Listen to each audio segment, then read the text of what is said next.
Greene County EMS has also been struggling due to flood damage to roadways, so much so that they were forced to open a substation for the time being.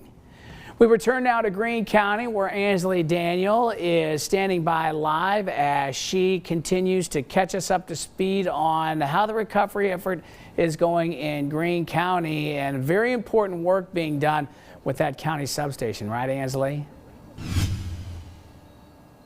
Yes, Casey, you're absolutely right. I am standing here with TJ Manis, the operations director for Greene County EMS.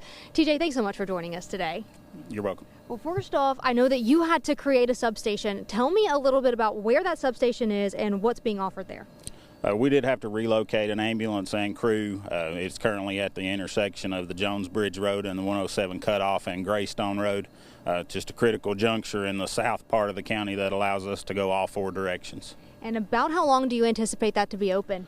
I would like to give an exact time frame, but I can just say that ambulance station will be there until bridges get repaired or replaced and we have access back to the south, mainly southeast portion of the county. And what are some challenges? We just heard some of the roads being out when it comes to the call times, and then of course having to create this substation. I know that also created a challenge. It did, because with limitations on staffing and equipment, I had to just move some equipment and personnel around. Being staffed 24 hours a day, 7 days a week, we also had to have living quarters, a place for downtime, so the Tennessee Department of Health stepped in and was able to get us a fort, which is essentially a temporary living quarters. We were able to set it up at the Crossroads Hardware thanks to Mr. Brian Jones, and we plan on being there for the foreseeable future.